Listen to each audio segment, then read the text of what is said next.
The Apollo University, University of Leicester. 35 lakhs fees for 3-year BTech CSE UK.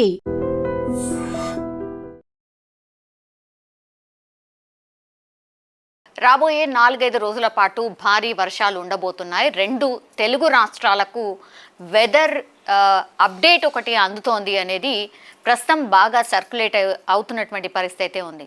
కానీ ఈరోజు weather చూస్తే కనుక మనకైతే నార్మల్గానే కనిపిస్తుంది. అక్కడక్కడ మాత్రమే వర్షాలు పడుతున్న పరిస్థితి. కానీ రేపటి నుంచి మొదలుకొని వచ్చే 4 రోజుల పాటు వెదర్ ఎలా ఉండబోతోంది, అట్లాగే భారీ నుంచి అతి భారీ వర్షాలు పడబోతున్నాయి, ఉపరితల ఆవర్తనం కూడా ఒకటి రాబోతోంది అనేది మనకు అందుతున్నటువంటి అప్డేట్.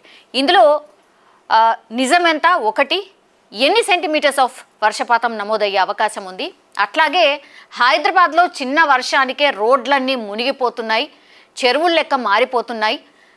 నిన్న సీఎం రేవంత్ రెడ్డి కూడా అమీర్పేట వెళ్ళి అసలు అక్కడ ఎందుకు వాటర్ నిలిచిపోతున్నాయి, అసలు దీనికి శాశ్వత పరిష్కారం ఏంటి అనేది కూడా గ్రౌండ్లో వెళ్ళి అధికారులతో రివ్యూ చేసినటువంటి సిచ్యువేషన్. సో ఇప్పుడు వర్షాలు పడితే ఎట్లా, మరి హైదరాబాద్లో అత్యంత భారీ వర్షాలు పడితే ఎట్లా, ఒకసారి మాట్లాడే ప్రయత్నం చేద్దాం. మనతో పాటు వెదర్ ఎక్స్పర్ట్ ధర్మరాజు గారు ఉన్నారు. సార్ నమస్తే. నమస్తే. Yes sir. సార్ ఈరోజు అయితే పెద్దగా ఏం వర్షం లాగానైతే అనిపించట్లేదు. సరే 2-3 రోజుల నుంచి కూడా మనకు అక్కడక్కడనైతే వర్షాలు పడుతున్నాయి. రాబోయే 3-4 రోజుల పాటు ఎట్లా ఉండొచ్చు, వెదర్ రిపోర్ట్ ఏంటి సార్? ప్రస్తుతం కనుక తెలంగాణ రాష్ట్రంలో కనుక చూసుకున్నట్లయితే ఈరోజు మనకి ఉన్నటువంటి ఒక ఉపరితల చక్రవాక ప్రభావం అనేది ప్రస్తుతం కోస్టల్ తీరం గుండా ఇటు తెలంగాణ రాష్ట్రం వైపు ప్రస్తుతం ఇది కొనసాగుతుంది. కాబట్టి మనకి ఈరోజు ఒక 5 చోట్ల మనం భారీ వర్ష సూచనలు అనేవి జారీ చేయడం జరిగింది.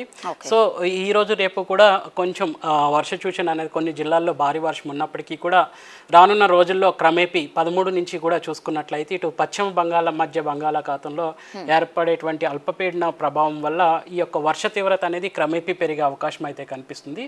13వ తారీఖు నుంచి కూడా రాష్ట్రం అంతటా కూడా విస్తారంగా అయితే వర్షాలు కురిసే అవకాశం స్పష్టంగా కనిపిస్తుంది. మేలో చాలా పెద్ద ఎత్తున వర్షాలు వచ్చినాయి సార్. ఆ తర్వాత అంతగా వర్షాలు అయితే పడలేదు ఇప్పటి వరకు. నిజంగా చెప్పాలంటే రైనీ సీజన్ వర్షాలు అసలు ఇంకా పడనే లేదు సార్. సో ఇప్పుడైనా సరే మీరు చెప్తున్నటువంటి డేట్లో నిజంగా వర్షాకాలం వర్షాలు చూడొచ్చా?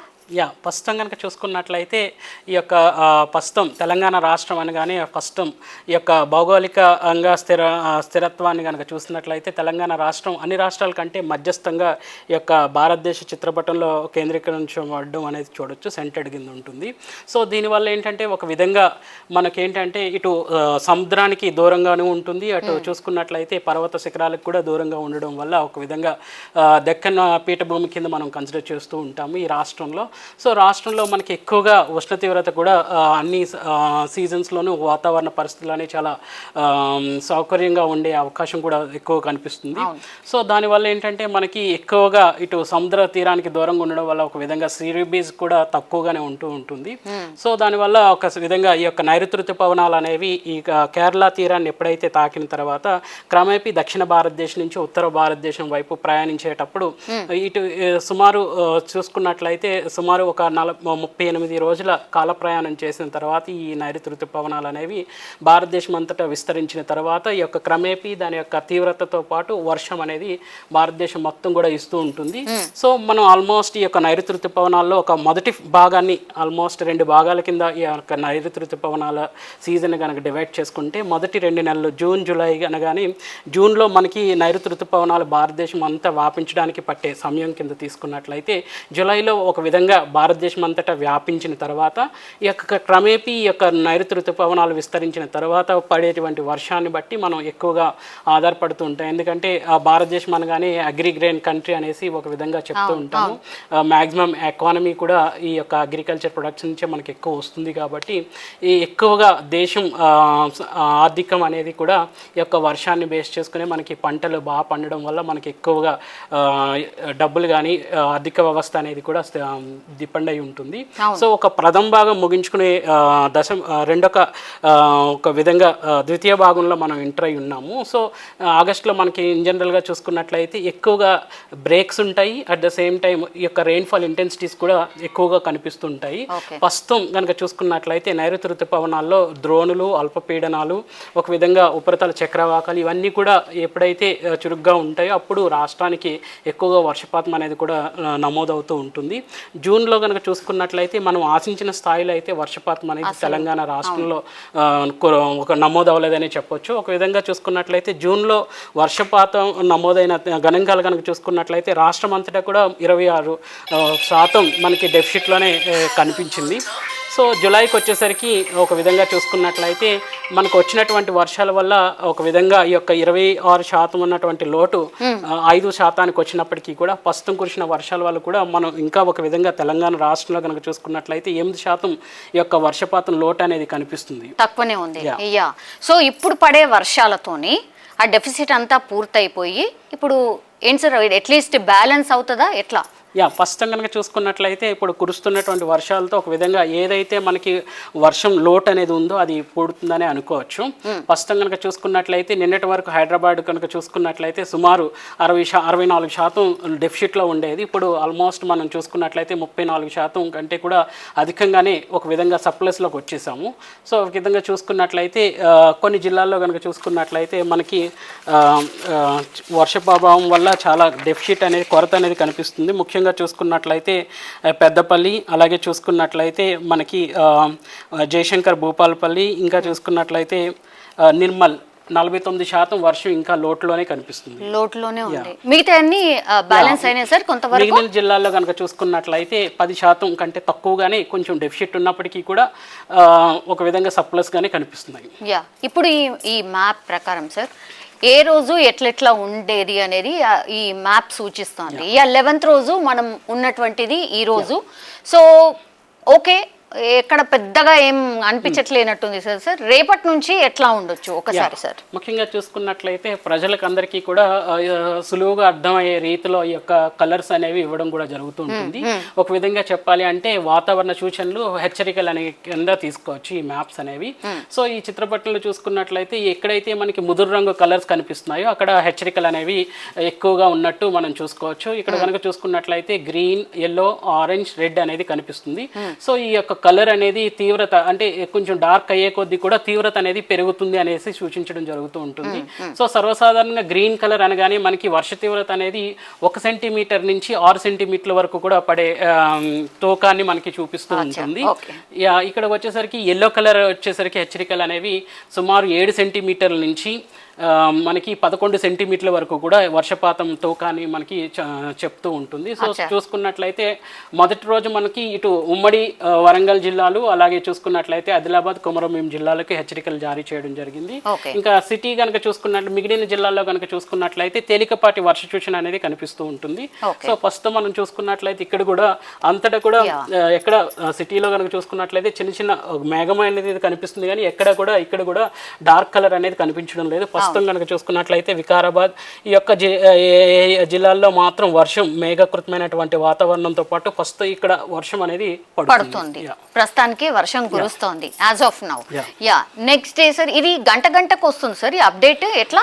ఎవ్రీ 15 నిమిషాలకి మనకి ఈ యొక్క అప్డేట్ అనేది ఈ రాడార్ పిక్చర్స్ ద్వారా ఎక్కడ మేఘం కేంద్రీకృతమైంది, అది ఏ విధంగా కదులుతుంది, తర్వాత దట్టమైన మేఘాలు అంటే దాని యొక్క ఎత్తు, పరిమాణం ఏ విధంగా స్ప్రెడ్ అయి ఉంటుంది అనే దాన్ని బేస్ చేసుకుని మనం ఎప్పటికప్పుడు ఆ జిల్లాల్లో ఉన్నటువంటి జిల్లాలు కానీ ఏరియాలు కానీ ఉన్నటువంటి వారికి హెచ్చరికలకి ఇది ఎంతగానో ఉపయోగపడుతూ ఉంటుంది. All right sir. ఈ మ్యాప్ ప్రకారం సార్ మీరు ఇంతకుముందు చెప్పినట్టుగా 3-4 రోజులు రాబోయే 3-4 రోజుల పాటు ఎట్లా ఉండొచ్చు వెదర్ ఈ మ్యాప్ని చూస్తే? ఇది సాటిలైట్ నుంచి వచ్చేటువంటి ఛాయాచిత్రం అని చెప్పొచ్చు. సో ఇది ఓవరాల్గా ఇండియాలో మొత్తం ఓవరాల్గా చూసుకున్నట్లయితే ఎక్కడ ఎక్కువ దట్టమైనటువంటి మేఘాలు ఉన్నవి, అవి ఎట్లా అంటే దాని యొక్క వ్యాపించిన ఏరియా ఎంత ఉంటుంది అనేది మనం చెప్తూ ఉంటాము. సో ఇక్కడ వైట్ ప్యాచెస్ అన్ని కూడా దట్టమైన మేఘాల కింద మనం తీసుకోవచ్చు. అంటే అది వర్షపాతం ఎక్కడైతే ఎక్కువ మేఘం అనేది కేంద్రీకృతం ఉంటుందో అక్కడ ఎక్కువ వర్షపాతం అనేది పడే అవకాశాలు ఎక్కువ ఏం లేదు సార్ అంటే రెండు తెలంగాణలో రాష్ట్రాలకు ప్రస్తుతం కనుక చూసుకున్నట్లయితే డే 1 వార్నింగ్స్ ప్రకారం, హెచ్చరికల ప్రకారం కూడా తెలంగాణ రాష్ట్రంలో ఎక్కడ లేదు, ఒక 5 జిల్లాలు మినహాయించి ఎక్కడ కూడా పెద్దగా వార్నింగ్స్ అనేవి లేవు. ఇప్పుడు రేపా సార్ ఇది 12th? ఇది ఒక రేపటికి వచ్చేసరికి ఆల్మోస్ట్ ఇటు ఉత్తర జిల్లాలు అలాగే తూర్పు జిల్లాలకు కూడా వార్నింగ్స్ అనేవి హెచ్చరికలు అనేవి జారీ చేయడం జరిగింది. ఇక దక్షిణ జిల్లాలకు వస్తే తేలికపాటి నుంచి మోస్తారు వర్షాలు అనేవి కురిసే అవకాశం అయితే కనిపిస్తుంది. 13వ తారీఖు వచ్చేసరికి పశ్చిమ మధ్య బంగాళాఖాతంలో ఉన్నటువంటి అల్పపీడన ప్రభావం వల్ల మనకి మొత్తం రాష్ట్రం అంతటా కూడా విస్తారంగా 13, 14, 15 తారీఖుల్లో మనకి విస్తారంగా వర్షాలు అనేవి కురిసే అవకాశాలు ఎక్కువ కనిపిస్తున్నాయి. ఆరెంజ్ అంటే ఎన్ని సెంటీమీటర్స్ సార్ మేబీ? సర్వసాధారణంగా ఇక్కడ ఆరెంజ్ అనగానే మనకి ఎప్పుడైతే వర్షపాతం అనేది 12 సెంటీమీటర్ల నుంచి 20 సెంటీమీటర్ల దాకా నమోదవుతుందో అప్పుడు మనం ఈ యొక్క ఆరెంజ్ కలర్ అనేది జారీ చేయడం జరుగుతుంది. అంటే భారీ వర్షం, అతి భారీ వర్షం. అచ్చా, ఓకే. అంటే అన్ని జిల్లాల్లో, అంటే మాక్సిమం ఇటువైపు ఉన్నటువంటి జిల్లాల్లో భారీ వర్షం, ఈ ఆరెంజ్ దాంట్లో అతి భారీ వర్షాలు నమోదే. ఇక రెడ్ అలర్ట్ అంటే? రెడ్ అంటే ఇంకా తీవ్రత ఎప్పుడైతే 20 సెంటీమీటర్ల కన్నా అధికంగా వచ్చేస్తుందో అప్పుడు మాత్రం తీవ్రతతో కూడిన వర్షం కాబట్టి దానికి మనం రెడ్ కలర్ అనేది జారీ చేయడం జరుగుతుంది. మామూలుగా ఇప్పుడు సిటీలో ఫ్లడ్ లాంటి సిచ్యువేషన్ ఏర్పడినప్పుడు అది భారీ వర్షమా అతి భారీ వర్షమా సార్? మొన్న కురుస్తుంది కదా. మొన్న కురిసినవన్నీ కూడా ఒక విధంగా చెప్పాలి అంటే అతి భారీ వర్షాల కింద మనం లెక్క వేయొచ్చు. సో ఆరెంజ్ అలర్ట్ అనేవి. ఓకే, ఎక్కడ కూడా ఇంకా రెడ్ అలర్ట్ అనేది అయితే లేదు సార్ టిల్ 15th వరకు అయితే. కానీ ఒక ప్రచారం అయితే జరుగుతోంది సార్, 15th తారీఖు నాడు మాత్రం భారీ అతి భారీ వర్షాలు, రెడ్ అలర్ట్, ఇట్లాంటిది మాత్రం ఫ్లడ్ ఏర్పడొచ్చు, ఇట్లాంటిది మాత్రం పెద్ద ఎత్తున ప్రచారమా లేకపోతే నిజంగా సిచ్యువేషన్ రావచ్చా సార్? ప్రస్తుతం కనుక చూసుకున్నట్లయితే ప్రస్తుతం మనకి 13వ తారీఖున మాత్రం వాతావరణం అనేది కొంచెం తీవ్రత స్థాయిలో అయితే వర్షపాతం అనేది నమోదయ్యే అవకాశం అయితే కనిపిస్తుంది. దీని యొక్క తీవ్రతను బట్టి ఎప్పటికప్పుడు ఈ హెచ్చరికలు కూడా మారుతూ ఉంటాయా? ఐ థాట్ సేమ్ ఇట్లాగే ఉంటదేమో. లేదు, మారుతూ ఉంటుంది ఎప్పటికప్పుడు. మన రాష్ట్రం మీదకి ఎంత మేఘకృతమైనటువంటి వాతావరణం వస్తుంది, గాలి తీవ్రత ఏ విధంగా ఉంది, దాని ప్రకారం మనం ఎప్పటికప్పుడు ఈ కలర్ వార్నింగ్స్ కూడా ముందస్తుగానే మార్చి ఎప్పటికప్పుడు పబ్లిక్ డొమైన్కి అందుబాటులో సమాచారం ఉంచుతుంటాం. సార్ ఆల్ ఆఫ్ సడన్ ఎందుకని కుంభవృష్టి లాగా కురిసి వెళ్తోంది? ఎస్పెషల్లీ హైదరాబాద్లో మొన్న చూసినాం కదా, ఒక 2 hours కురిస్తేనే అమీర్పేట్ మునిగిపోయింది. సో అట్లాంటి సిచ్యువేషన్ కనీసం ఒక గంట ముందు తెలిసే అవకాశం ఉంటుందా మనకి? మనం సర్వసాధారణంగా చూసుకున్నట్లయితే ఇట్లా భారీ వర్షాలు వస్తున్నాయి అనేది ఈ రోజు చూసుకున్నట్లయితే 11వ తారీఖు నుంచే మనం ముందస్తుగానే హెచ్చరికలు అనేవి జారీ చేస్తున్నాం. సో ముందస్తుగానే జారీ చేయడం వల్ల ఏంటంటే మనం తీవ్రత యొక్క వచ్చే వర్ష తీవ్రతను మనం తగ్గించలేం, కానీ ప్రజలు నష్టం వాటిల్లకుండా అట్లీస్ట్ కొంతలో కొంత మనం కాపాడగలిగిన వారం అవుతూ ఉంటాం. అప్రమత్తత మాత్రం. సో హైదరాబాద్ లో కూడా ఖచ్చితంగా భారీ నుంచి అతి భారీ వర్షమే ఉండబోతోంది. సార్ ఎట్లాంటి సేఫ్టీ మెజర్స్ తీసుకోబోతున్నారు? అండ్ మీరు ప్రభుత్వానికి ఐ థింక్ మీరు సమ్ నివేదికనో లేకపోతే సమ్ అలర్ట్స్ ఇచ్చుంటారు కదా, ఏం అలర్ట్స్ ఇచ్చారు సార్? ఎన్ని డేస్ ఇచ్చారు? ప్రస్తుతం నుంచి కూడా వర్ష తీవ్రత అనేది క్రమేపీ పెరిగే అవకాశం కనిపిస్తుంది కాబట్టి ముందస్తుగానే ఈ యొక్క సమాచారాన్ని అనేది ఆయా శాఖల వారికి తెలియచేయడం జరుగుతుంది. ముఖ్యంగా ఏ జిల్లాల్లో ఏ అధికారులకి అంటే విపత్తు శాఖ కానీ సహాయక చర్యలు తీసుకునే సంబంధిత శాఖకు కానీ ఈవెన్ రెస్క్యూ టీమ్స్ కూడా ఈ యొక్క సమాచారాన్ని ఎప్పటికప్పుడు అందజేయడం ద్వారా వాళ్ళు ముందస్తుగానే ఒక విధంగా ప్రణాళికబద్ధంగా ఎక్కడ ఎక్కువ ఏ జిల్లాల్లో వర్షపాతం ఎక్కువ నమోదవుతుందో ఆ జిల్లాల్లో లోతట్టు ప్రాంతాలని వాళ్ళు ముందుగానే ఐడెంటిఫై చేసుకోవడం, మ్యాపింగ్ చేసుకోవడం, చేసుకున్న తర్వాత యొక్క ప్రజలు మెయిన్ ప్రాణ నష్టం వాటిల్లకుండా కొంచెం తగిన జాగ్రత్తలు తీసుకోవడానికి ఈ సమాచారం ముందుగా ఉపయోగపడుతుంది. సార్ హిమాయత్ సాగర్ ఆల్రెడీ నిండిపోయింది అండ్ హుస్సేన్ సాగర్కి సంబంధించిన గేట్స్ ఓపెన్ చేసే సిచ్యువేషన్ కూడా ఉంది అనేసి ఒక ప్రచారం అయితే ఉంది సార్. సో ఏం జరగచ్చు అంటే కనుక చూసుకున్నట్లయితే గత మనకి జూన్ జూలైలో కూడా ఆశించిన స్థాయిలో వర్షాలు రానప్పటికీ కూడా ఇటు పై భాగంలో ఉన్నటువంటి మధ్యస్థ భారతదేశంలో ఎక్కువ వర్షాలు అనేవి రావడం అనేది జరిగింది.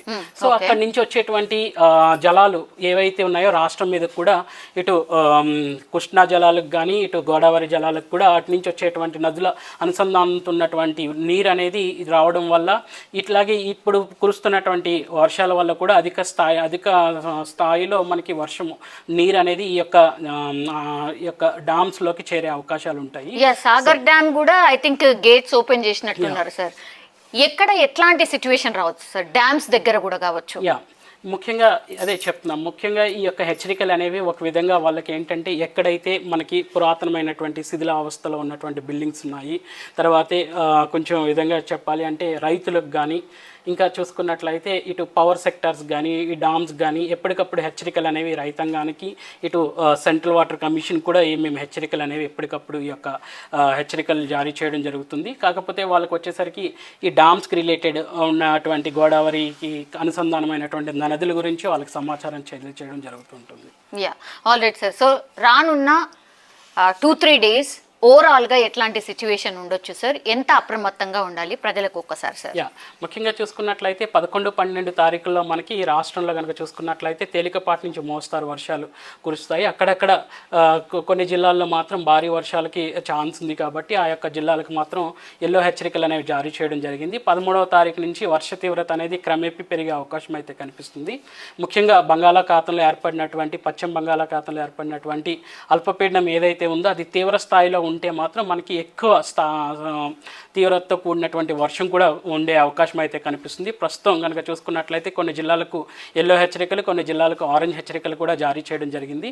సో ఈ యొక్క వర్ష తీవ్రత ప్రభావాన్ని బట్టి ఈ యొక్క హెచ్చరికల యొక్క రంగు కూడా, హెచ్చరికల యొక్క కలర్ కూడా మార్చి ఆయా శాఖల వారికి ఎప్పటికప్పుడు అందించడం జరుగుతూ ఉంటుంది. Thank you so much sir. So మొత్తం మీద అది డెఫినెట్లీ భారీ నుంచి అతి భారీ వర్షాలు అయితే ఉండబోతున్నాయి. తెలంగాణ రాష్ట్రంలో నైరుతి ఋతుపవనాలకు సంబంధించి పెద్దగా వర్షపాతం ఇప్పటి వరకు నమోదు కాలేదు, కానీ ఈ వీక్లో మాత్రం అతి భారీ వర్షాలు పడే అవకాశం ఉంది యాజ్ ఆఫ్ నౌ. కానీ రేపటి వరకు మళ్ళీ ఇంకో అప్డేట్ రావచ్చు. వర్షాలు అయితే పక్కా, కానీ రెడ్ అలర్ట్ ఉంటుందా అనేది ఇప్పటి వరకు అయితే రెడ్ అలర్ట్ లేదు, బట్ మేబీ రెడ్ అలర్ట్ కూడా ఉండొచ్చు, ఫ్లడ్ సిచ్యువేషన్ కూడా ఉండొచ్చు అని వెదర్ ఎక్స్పర్ట్స్ అయితే చెప్తున్నటువంటి సిచ్యువేషన్ అయితే కనిపిస్తోంది. రేపటి వరకు అయితే తేలికపాటి వర్షాలు ఉంటాయి, కానీ ఎల్లుండి నుంచి మాత్రం భారీ నుంచి అతి భారీ వర్షాలు పడే అవకాశం అయితే కనిపిస్తోంది. దానికి తగ్గట్టుగానే రాష్ట్ర సర్కార్ కావచ్చు, లేకపోతే ఈ డిఆర్ఎఫ్ కానీ ఎన్డీఆర్ఎఫ్ సిబ్బందిని కూడా అలర్ట్గా పెట్టినటువంటి సిచ్యువేషన్ అయితే కనిపిస్తోంది. సో ప్రిపేర్డ్గా రాష్ట్ర సర్కార్ కూడా ఈ వర్షాలకు సిద్ధంగా ఉన్నట్టే మనమైతే అర్థం చేసుకోవచ్చు. నిజంగా ప్రస్తుతం ఉన్నటువంటి సమాజం దేనికి ప్రయారిటీ ఇస్తుంది? ఆర్థిక సంబంధాల చుట్టూ మాత్రమే తిరుగుతోంది. మళ్ళీ ఎన్నికలంగానే చాలా విరక్తి కలుగుతాను. మంచి అనిపిస్తుంది కదా, లేడీస్ కూడా ఛాలెంజింగ్ జాబ్స్ చేసినప్పుడు చాలా బాగుంటది. ట్రాఫిక్ అసిస్టెంట్స్ గా నియమించిన ట్రాన్స్జెండర్స్ అందరితో సాల్యూట్ చేయించుకుంటున్నారు. ఫుడ్ డెలివరీ ఇవ్వటానికి వెళ్ళినటువంటి డెలివరీ బాయ్ అనిల్ పై కళ్ళ ముందు